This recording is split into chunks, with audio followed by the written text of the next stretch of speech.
Hello friends, कैसे हैं आप सब। होप करती हूँ आप लोग खूब अच्छे होंगे और खूब जमकर तैयारी कर रहे होंगे अपने आने वाले IBPS PO एग्ज़ाम्स की और IBPS क्लरिकल एग्ज़ाम्स की। अपने बारे में बता देती हूँ। मेरा नाम है मानसी।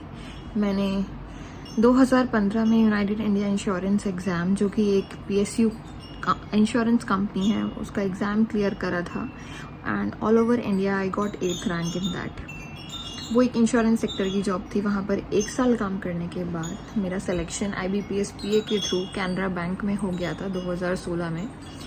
कैनरा बैंक के लिए मेरे को 110 मार्क्स मिले थे and cut off was at that time was 52.5। तो आज की वीडियो में मैं आपसे अपनी कुछ प्रिपरेशन स्ट्रैटेजीज़, आपके बुक्स, मटेरियल्स, रिसोर्सेज जिनसे आप तैयारी कर सकते हैं, और एक छोटा सा ब्रीफ आपकी जॉब प्रोफाइल के बारे में जो आप IBPS PO के थ्रू आपको मिलेगी। सबसे पहले मैं अपना एक्सपीरियंस शेयर करना चाहूँगी।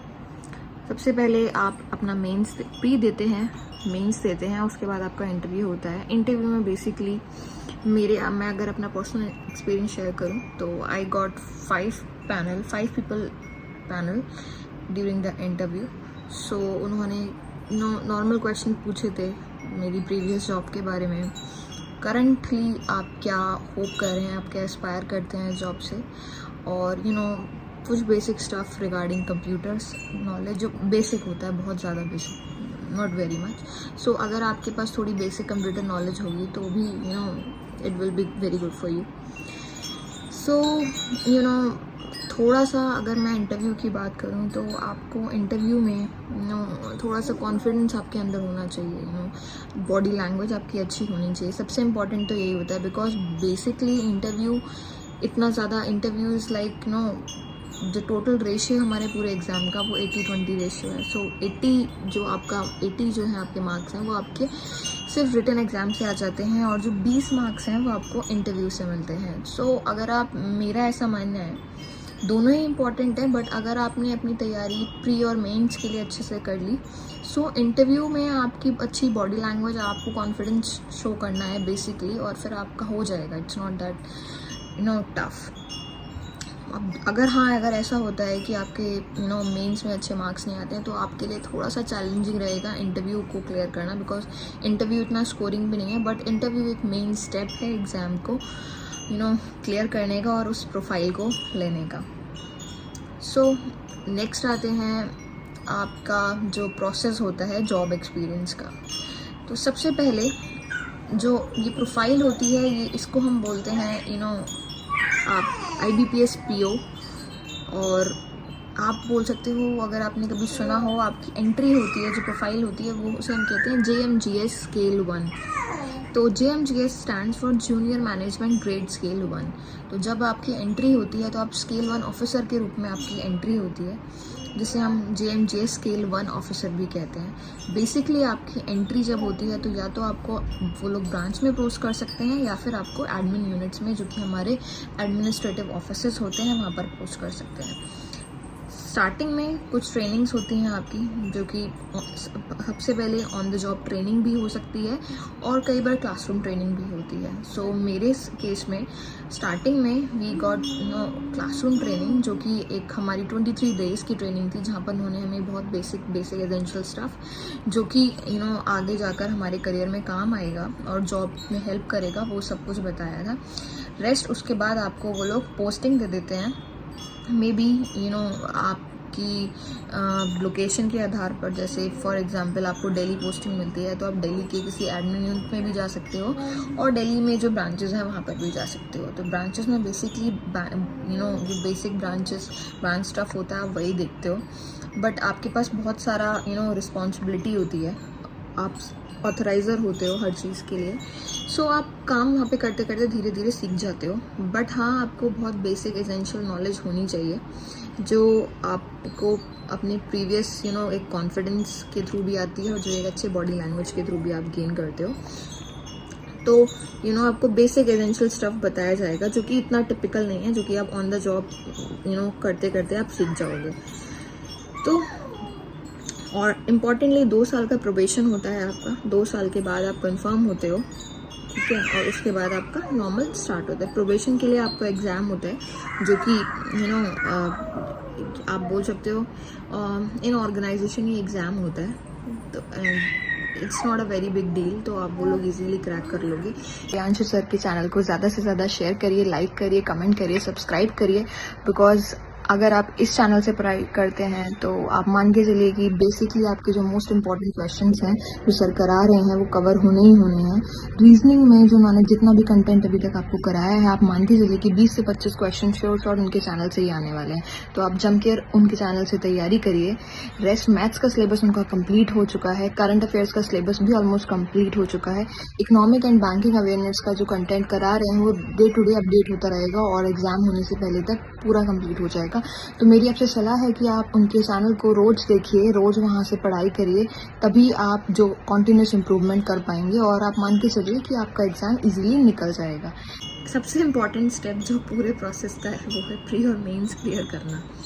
सो आज की वीडियो में मैं आपको कुछ अपने इम्पॉर्टेंट रिसोर्सेज जो मुझे लगता है हेल्प कर सकते हैं आपको, वो शेयर करूँगी आपके साथ। आज के टाइम में जो मटेरियल है वो भी थोड़ा सा चेंज हो गया और पैटर्न भी चेंज हो गया है। स्टिल जो एक बहुत एसेंशियल बुक्स हैं जो कब से चली आ रही हैं, जो कि एक जो ट्रस्टवर्दी हैं, वो मैं आपसे शेयर करना चाहूँगी।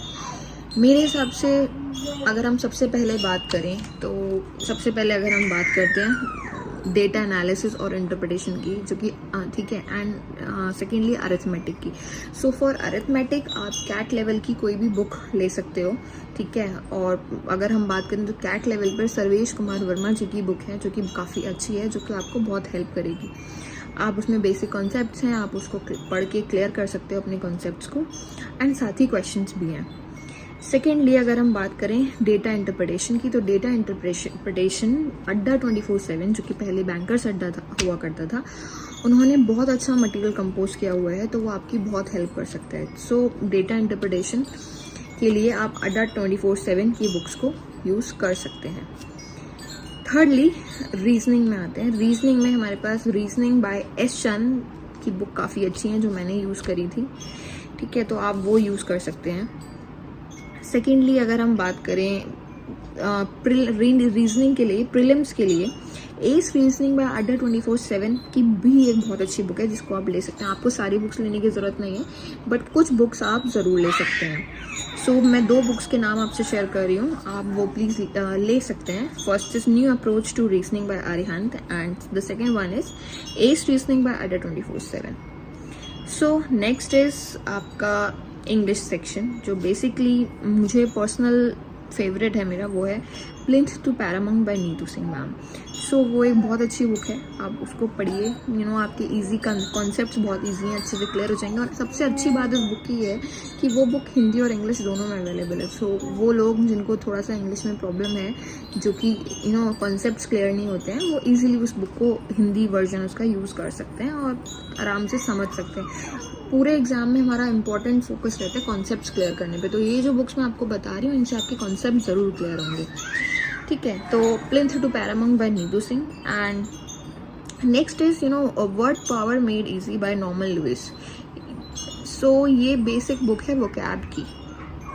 अब हाँ, आपको मैं एक चीज़ बहुत क्लैरिफाई कर दूं कि ये बुक ऐसा नहीं है कि आपने एग्जाम से 1 महीने पहले पढ़ी तो आपके कॉन्सेप्ट्स क्लियर हो जाएंगे, आपको सारी वोकैब याद हो जाएगी। No, it's not like that. कम से कम आपको 4, 5, 6, 7 महीने पहले आपको ये सब शुरू करना पड़ेगा, बिकॉज मेरा पर्सनल एक्सपीरियंस है vocab is an ongoing process. आप अपनी पूरी ज़िंदगी भर वोकैब सीख सकते हो। आप स्टार्ट करिए न्यूज़पेपर रीडिंग से, द हिंदू। जैसे मैं अपना पर्सनल एक्सपीरियंस बताऊं तो I read usually on everyday basis, मैं हिंदी न्यूज़पेपर पढ़ती थी, दी हिंदू। उसमें जो एडिटोरियल सेक्शन होता था उसमें वोकैब बहुत अच्छी होती थी, जो आपके काम के लिए भी होती थी और आपको काफ़ी इंटरेस्टिंग भी लगेगी। सो आपके पास अगर टाइम है और आप मेजरली प्रिपरेशन में ही फोकस्ड हैं, तो आपको आई वुड रिकमेंड कि आपको हर दिन द हिंदू को पढ़ना चाहिए। एटलीस्ट 1 आवर रीडिंग देनी चाहिए। जो उसकी इम्पॉर्टेंट वोकैब है, जो इम्पॉर्टेंट वर्ड्स हैं, उनको मार्क करके रखिए, उनका मीनिंग देखिए। एक पूरी आप एक डायरी कंपोज कर सकते हो जो कि आपको आगे लाइफ में भी हेल्प करेगी। सो फॉर मी, आप न्यूज़पेपर पढ़िए, word power made easy by Norman Lewis, आप वो भी यूज़ कर सकते हो। But as again I am saying ये बुक आपको काफ़ी पहले लेनी पड़ेगी. इट्स नॉट लाइक कि आप 1 महीना पहले ले लियो. No, it will not work like that. ठीक है. सेकेंडली, अगर हम बात करते हैं रीडिंग कॉम्प्रिहेंशन की, तो रीडिंग कॉम्प्रिहेंशन के लिए basically verbal ability and reading comprehension by Nishit Kumar Sinha एक बुक है. ये काफ़ी अच्छी बुक है, आपकी इजी वे में दे रखा है, तो आपके इसमें काफ़ी सारे क्वेश्चन हैं, आप करोगे इजीली समझ में आ जाएगा आपको. अब अगर मैं मोटा मोटा आपको एक कंपोज्ड वे में बताऊं तो मैं ये कहूँगी कि ये सारी बुक्स के साथ साथ आप बहुत इम्पॉर्टेंट है कि आप बहुत सारे मॉक टेस्ट दीजिए. मॉक टेस्ट ऑनलाइन बहुत सारी साइट्स पर अवेलेबल हैं. कुछ बेसिक साइट जो मैं आपको बताना चाहूँगी वो है, first is text book, second is olive board, third is अड्डा 24/7 जो कि पहले बैंकर्स अड्डा था. यहाँ पर इन रिसोर्सेज पर ये ऑनलाइन फ्रीली अवेलेबल हैं और बहुत अच्छे मॉक टेस्ट आपको दिए हुए हैं इन्होंने. तो आपका सब कुछ बहुत अच्छे से क्लियर हो जाएगा बशर्ते आप सारे मॉक टेस्ट बहुत अच्छे से करो. सेकेंडली, मैं एक चीज़ और आपको मिस हो गई. रेनन मार्टिन, ये एक ग्रामर की बुक है and objective general English by SP Bakshi.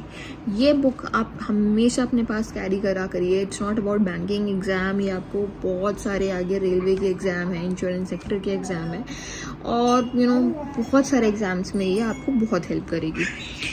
Lastly, मैं आपको बोलना चाहूँगी लास्ट सेक्शन हमारा जर्नल अवेयरनेस का सेक्शन है. तो जर्नल अवेयरनेस के लिए कोई भी पर्टिकुलर बुक नहीं है.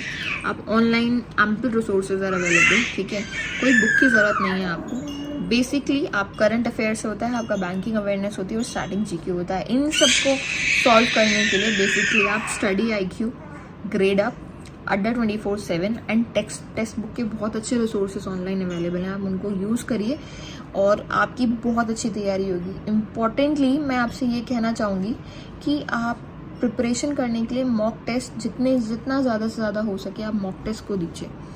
पढ़ाई तो ये सारी आपको रिसोर्सेज से करनी ही करनी है, बट अगर आप मॉक टेस्ट प्रिपेयर करेंगे ना तो आपको कॉन्फिडेंस आएगा जो कि आपकी बहुत हेल्प करेगा एग्ज़ाम क्लियर करने में. Rest is I just want to say all the very best for your exam. अपना कॉन्फिडेंस बना के रखिए. Thank you so much. Bye. Please do like, comment, share and subscribe Priyanshu sir channel oxygen. Thank you so much.